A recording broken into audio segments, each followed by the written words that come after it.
Halo, Assalamualaikum warahmatullahi wabarakatuh. Kita kembali lagi, ketemu lagi bersama saya di kali ini pada mata kuliah proses manufaktur satu. Nah, pada kuliah proses manufaktur satu ini kita akan membahas itu tentang pengerjaan logam seperti itu, terus itu apa saja sih jenis-jenis logam seperti itu dan mesin-mesin yang digunakan untuk pengolahan logam itu apa saja seperti itu. Logam itu bisa diolah menjadi apa saja seperti itu. Oke. Jadi nanti ada beberapa materi yang akan saya berikan dan itu juga nanti saya berikan dengan penjelasan di video. Nanti silahkan nanti teman-teman wajib untuk menyimak agar kita sama-sama paham tentang logam dan pengerjaannya. Oke, untuk mempersingkat waktu kita langsung saja share screen untuk yang pertama adalah proses pengerjaan logam. Nah, jadi apa saja sih proses pengerjaan logam atau yang pertama akan kita bahas apa sih logam gitu ya. Jadi fabrikasi logam itu adalah suatu proses produksi logam yang meliputi rekayasa atau perancangan, pemotongan, pembentukan, penyambungan, perakitan atau juga pengerjaan akhir. Nah, jadi secara umum material teknik itu memiliki dua golongan, yakni logam atau metal dan non logam atau non metal. Seperti itu. Logam sendiri merupakan yaitu unsur kimia yang mempunyai sifat-sifat kuat, liat, keras, penghantar listrik, dan panas, serta mempunyai titik cair yang tinggi. Logam juga merupakan bahan yang dapat ditempa, jadi logam itu dapat dilakukan proses pengerjaan, yaitu misalnya ditempa, lalu dikilat, magnetis, dan dapat dicampur secara homogen dalam berbagai kadar. Jadi antar logam itu bisa dicampur seperti itu. Logam itu dibagi menjadi dua, yaitu ada logam murni yang hanya terdiri dari satu jenis logam seperti besi murni, tembaga murni, dan juga logam paduan atau metal alloy yang di sini terdiri dari dua atau lebih jenis atom yang merupakan campuran dari dua macam logam atau lebih yang dicampur satu sama lain dalam keadaan cair. Jadi tadi ada logam murni, tembaga murni, dan juga metal alloy atau logam paduan seperti itu. Nah, logam paduan ini sering digunakan sebagai logam murni karena pada logam paduan memiliki sifat yang memberikan keuntungan dan kemudahan sebagai material fabrikasi. Jadi keuntungan kelebihan dari logam paduan ini seperti kekerasan pada logam paduan dapat ditingkatkan dari kekerasan logam asalnya seperti itu. Jadi kekuatan tarik juga dapat diperbesar, daya pemuaiannya juga dapat dikurangkan. Selanjutnya di sini logam ini digunakan pada berbagai konstruksi mesin, konstruksi bangunan, dan lain sebagainya. Seperti itu. Selanjutnya ada klasifikasi logam. Jadi logam itu terdiri dari beberapa jenis seperti itu ya. Jadi tadi ada material teknik. Material teknik itu terbagi menjadi dua, yaitu ada logam dan non logam. Logamnya yaitu yang terdiri, yang logam itu apa saja sih yang termasuk di logam gitu ya. Ada besi atau ferros dan juga ada non besi, ada non ferro. Seperti itu. Besi ini ada baja karbon, baja paduan, baja tuang, baja spesial. Sedangkan yang non ferro itu ada aluminium dan paduan, tembaga dan paduannya, seng dan paduannya, dan nikel dan paduannya. Sedangkan yang non logam ini ada dua jenis, yaitu ada keramik dan polimer. Dan juga ada yang terakhir, selain logam dan non logam, sekarang ada yang dinamakan dengan komposit, yaitu bisa untuk menggantikan logam ataupun non logam, seperti itu. Nah, selanjutnya di logam teknik tadi itu yaitu di sini dapat dimanfaatkan dengan baik atau berdiri sendiri atau juga dicampur dua logam maupun lebih. Nah, seperti itu ya. Jadi selanjutnya logam ini bisa diolah menjadi barang jadi atau barang setengah jadi. Nah, misalnya untuk misalnya itu diproses, logam ini bisa diproses juga untuk menjadi barang jadi atau setengah jadi tadi melalui proses rolling, proses las, maupun proses pengerjaan panas lainnya. Sifat yang menunjukkan kemudahan bahan dapat dikerjakan dengan proses-proses tersebut dikatakan sebagai sifat teknologi. Jadi besi dan baja ini paling banyak di dunia digunakan di industri, baik itu industri manufaktur ataupun industri lainnya. Itu di sini juga karena eh, sifat-sifatnya itu yang bervariasi, yaitu bahan-bahan ini memiliki masing-masing sifat yang tadi misalnya ditempa, dilas itu memiliki jenis-jenis yang sifat-sifatnya yang berbeda. Yang pertama kita selanjutnya akan membahas tentang logam fero. Nah, logam fero ini apa sih gitu ya? Jadi logam fero ini juga merupakan besi murni dengan simbol kimia logam besi gitu ya. Logam besi eh, dengan simbol kimia Fe yang hanya dapat diperoleh dengan jalan reaksi kimia. Jadi besi teknik adalah besi yang sudah atau selalu bercampur dengan unsur lain. Besi teknik terbagi dari 3 macam. Ada besi mentah atau besi kaca kasar. Kadar karbonnya ini itu lebih besar dari 0,37%. Yang kedua ada besi tuang yang kadar karbonnya antara 2,3 sampai 3,6% dan tidak dapat ditempa. Yang ketiga ada besi atau besi tempa. Di sini kadar karbonnya itu 1,7% dan dapat ditempa. Seperti itu. Jadi besi ini merupakan logam di dalam bidang teknik, tapi besi murni itu, kalau besi yang murni itu terlalu lunak, sehingga besi yang murni ini tidak bisa untuk dilakukan eh, pengerjaan dan dia itu rapuh seperti itu, dia mudah rapuh sehingga dia tidak bisa biasanya digunakan untuk benda kerja. Jadi dia harus dilakukan pencampuran dengan unsur lainnya, terutama dengan unsur arang ataupun karbon. Jadi misalnya kalau besi murni itu tidak bisa ditempa seperti itu, tapi kalau dia sudah ada unsur karbonnya maka dia bisa dilakukan proses-proses selanjutnya.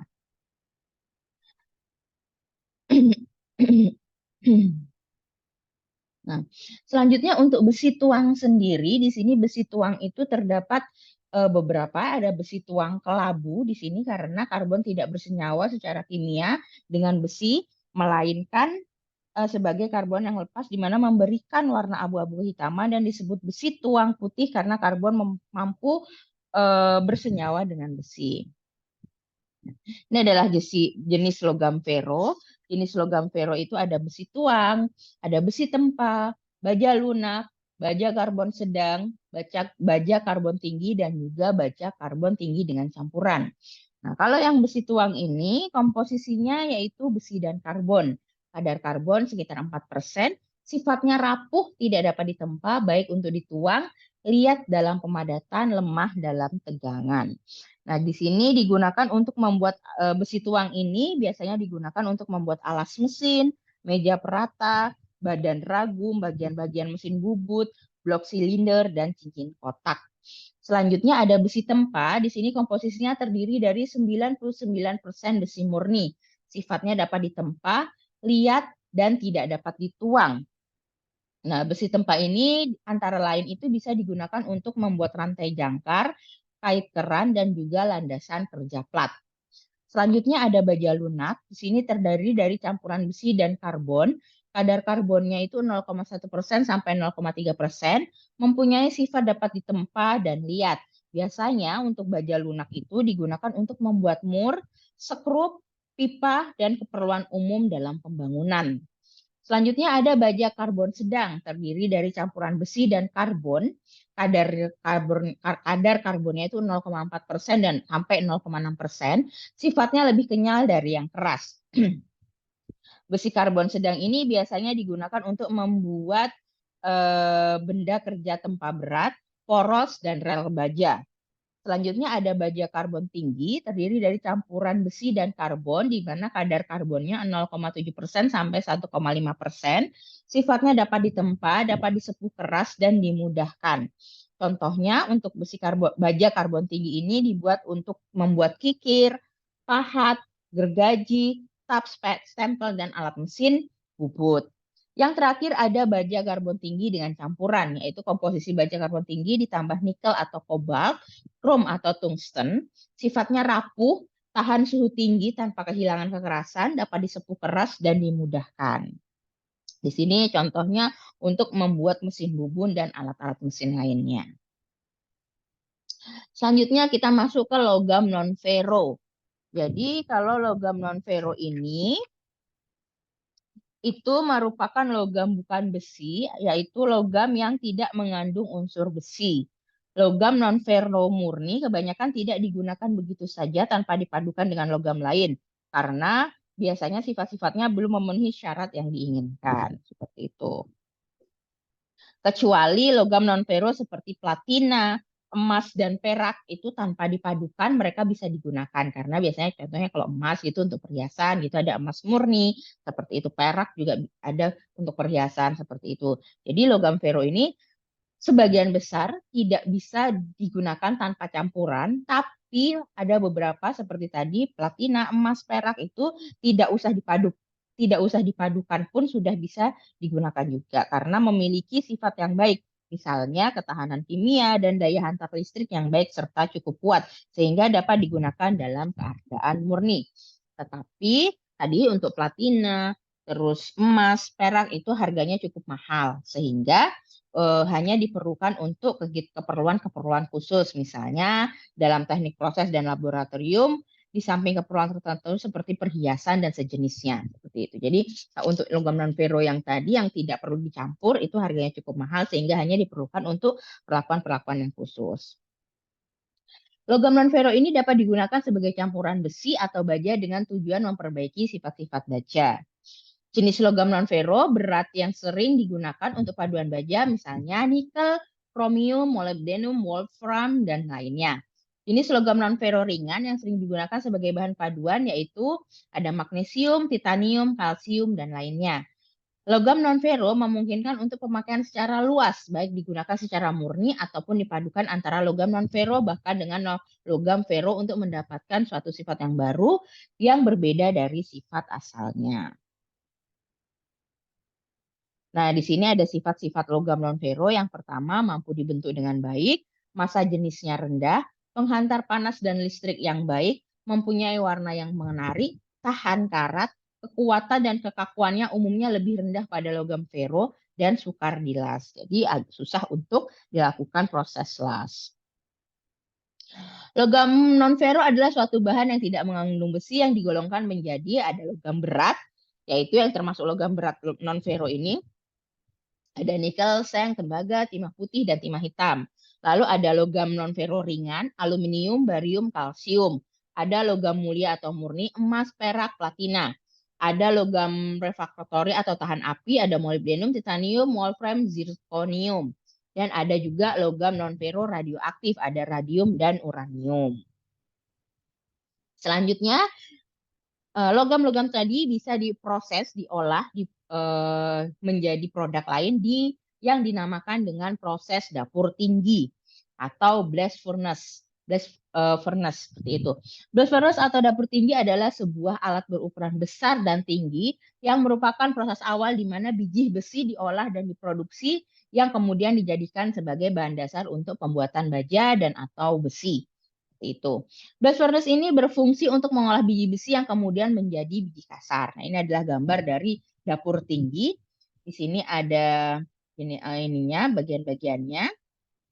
Jadi lihat, ada tap hole, molten slag, hot air, refractory lining, alternate layers of coke and iron ore, dan lain sebagainya. Jadi di sini blast furnace ini dia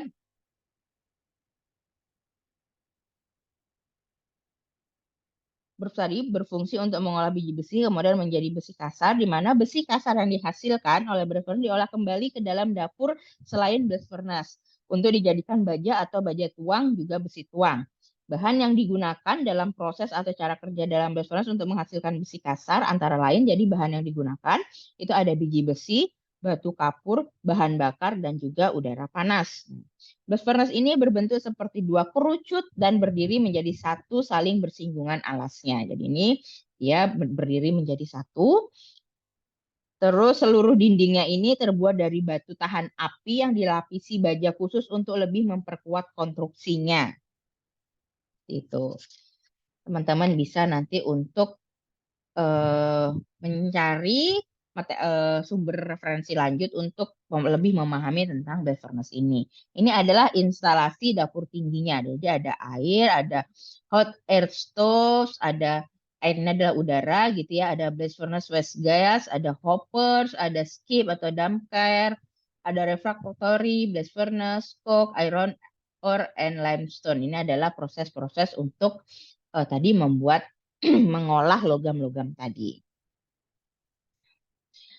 Di sini selanjutnya ada alur pengolahan besi baja di dapur tinggi. Jadi proses kerja dapur tinggi itu ada 4 tahap. Yang pertama proses pemasukan bahan-bahan yang akan diolah, lalu proses reduksi bahan-bahan, proses pencairan besi-besi, dan juga hasil produksi dari dapur tinggi.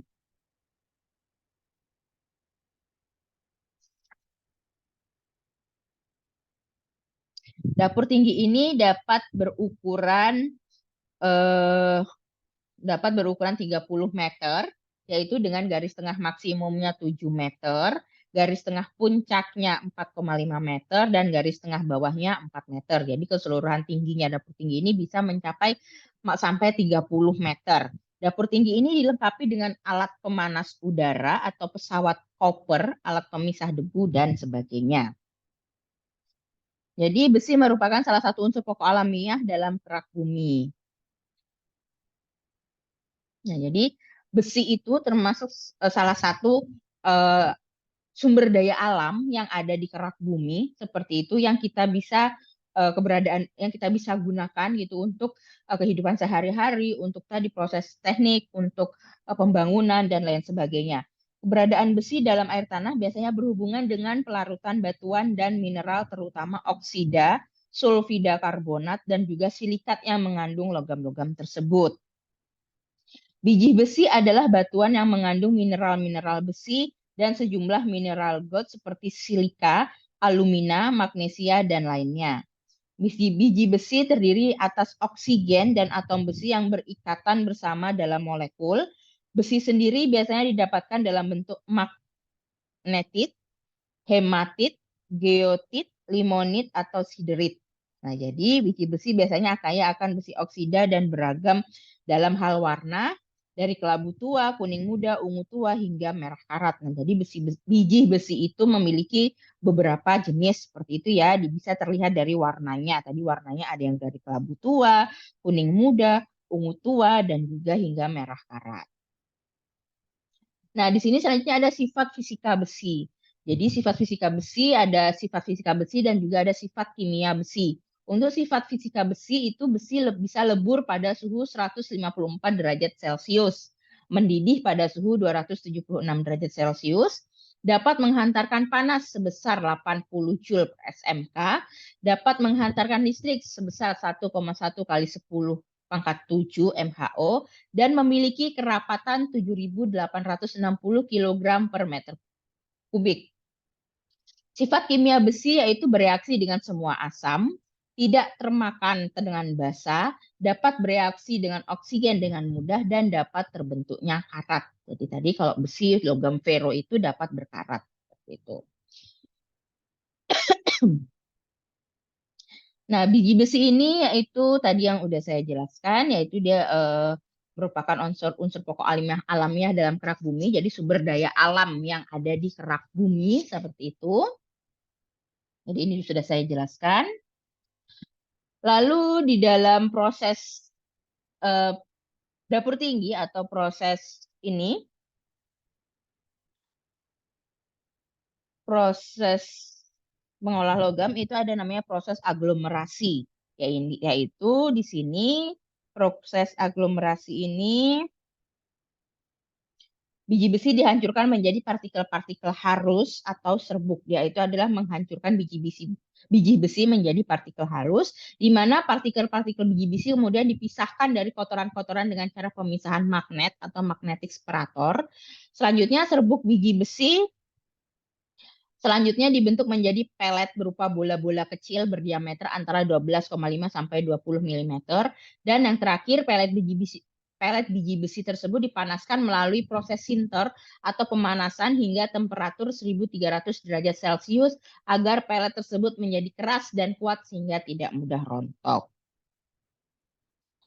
Nah, di sini biji besi itu didapatkan dalam bentuk senyawa dan bercampur dengan kotoran lainnya. Maka sebelum dilakukan peleburan, maka biji tersebut terlebih dahulu harus dilakukan pemurnian untuk mendapatkan konsentrasi biji besi yang lebih tinggi, antara 25-40%.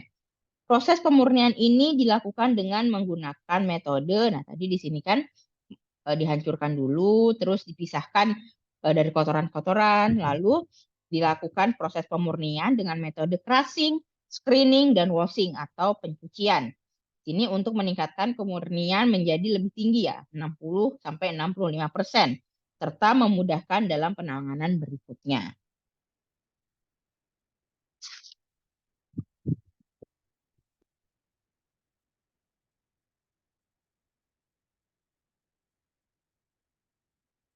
Nah, selanjutnya di sini ada bahan-bahan yang akan diisikan dalam dapur tinggi seperti itu. Apa saja sih? Ya, jadi dalam dapur tinggi itu pada saat kita memproses di dapur tinggi ada isian-isian yang digunakan. Yang pertama ada bisi-besi, yaitu didapat dari tambang setelah melalui proses pendahuluan tadi, proses aglomerasi, proses pemisahan kotoran, proses pemurnian seperti itu. Lalu proses pembersihan gitu ya. Selanjutnya yaitu isian dapur tinggi. Yang kedua adalah batu kapur. Digunakan untuk mengikat bahan-bahan yang ikut campur dalam cairan besi untuk menjadi terak. Lalu ada bahan bakar digunakan dalam proses dapur tinggi, yaitu biasa yang digunakan kokas, arang kayu, dan juga antrasit. Yang keempat ada udara panas digunakan untuk mengadakan pembakaran dengan bahan bakar menjadi CO2 dan gas CO guna menimbulkan panas, juga mereduksi biji besi. Udara panas ini dihembuskan dengan maksud agar pembakaran sempurna, sehingga kebutuhan kokas berkurang. Pemanasan udara dilakukan pada dapur pemanas koper. Nah, ini adalah hasil pengolahan biji besi, ada yang menjadi pirit, magnetit, hematit. Ini adalah proses contoh-contoh dari pengolahan biji besi. Pirit ini adalah emas klasik, tetapi pirit sangat jauh berbeda dari emas dan pirit yang paling umum adalah pirit favorit di kalangan kolektor batu karena dapat memiliki kilau kristal yang indah dan menarik. Hal ini sangat umum dalam perak bumi yang ditemukan di hampir setiap lingkungan yang mungkin serta pirit memiliki sejumlah besar bentuk dan varietas. Jadi pirit ini itu seperti emas, tapi bukan emas seperti itu ya, berbeda dari emas seperti itu. Emas klasik. Selanjutnya ada magnetit. Nah, magnetit ini adalah perimagnetit dengan suhu Curie 858 derajat Kelvin, di mana dia ini merupakan konduktor listrik dengan konduktivitas secara signifikan lebih tinggi 10⁻6 dibandingkan dengan Fe2O3 dibandingkan dengan hematit seperti itu.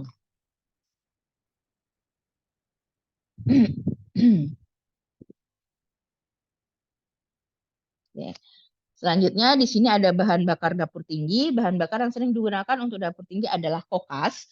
Kokas ini merupakan arang batu bara yang sudah didestilasikan secara kering dan mengandung belerang yang sangat rendah sekali. Kokas berfungsi sebagai bahan bakar dan membutuhkan zat asam yang banyak sebagai pengembus. Agar proses dapat berjalan dengan cepat, udara pengembus perlu dipanaskan terlebih dahulu di dalam dapur pemanas udara atau tadi oper seperti itu.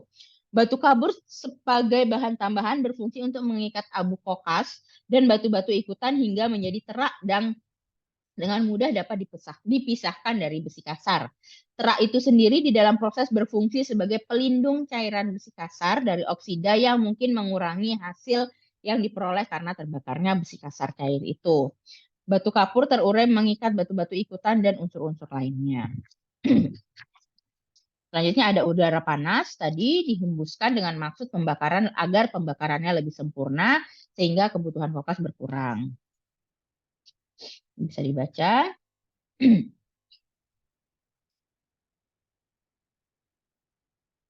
Selanjutnya hasil dari dapur tinggi. Jadi hasil dari dapur tinggi ini adalah besi kasar kelabu, besi kasar putih, terak atau slag, dan juga gas seperti itu ya. Jadi kalau besi kasar ini yaitu ada besi kasar kelabu dan besi kasar putih. Nah, besi kasar kelabu ini mempunyai warna abu-abu muda sampai abu-abu tua atau mendekati warna hitam. di mana warna tersebut sebagai akibat dari zat karbon yang membentuk grafit saat pembekuan.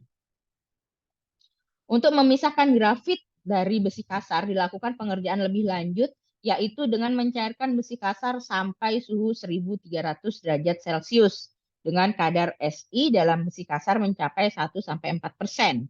Besi kasar kelabu mempunyai massa jenis 7,0 sampai 7,2 kg per desimeter kubik. Itu. Selanjutnya ada besi kasar putih, yaitu di sini besi kasar putih mempunyai sifat lebih keras dan getas, titik cairnya lebih rendah daripada besi kasar kelabu, plus minus atau kurang lebih yaitu 1100 derajat Celcius. Besi kasar putih mengandung karbon 3-4,1%. Warna putih adalah sebagai akibat dari adanya unsur mangan yang berada dalam besi kasar dan akan mempengaruhi keberadaan silisium sehingga warna besi kasar menjadi putih. Nah, keempat adalah terak atau slag. Di sini dalam dapur tinggi terak berada terapung di atas permukaan besi kasar cair. Terak mempunyai massa jenis 2,5 sampai 3 kg per desimeter kubik dan dapat diolah menjadi balok-balok terak untuk bendungan, bantalan rel kereta api dan jalan. Wall terak dapat digunakan sebagai isolasi dan juga dapat digunakan sebagai bahan baku besi magnet untuk produk elektronika. Jadi terak tadi itu adalah ibaratnya udah buangan dari proses dapur tinggi tapi bisa digunakan kembali. Selanjutnya ada gas dapur tinggi. Gas yang keluar dari dapur tinggi masih memiliki suhu antara 200 sampai 300 derajat Celcius. Gas dapur tinggi dapat digunakan untuk pemanasan ketel uap, menggerakkan turbin, dinamo listrik, dan juga dapat dipakai dalam dapur tinggi sebagai gas pemanas. Nah, jadi di sini kita bisa membayangkan betapa besarnya dapur tinggi seperti itu ya tadi untuk mengolah logam tadi. Lalu di sini ada produk-produk sampingnya yang masih bisa juga digunakan sebagai produk lainnya seperti itu. Ini adalah proses pembuatan baja di dapur tinggi.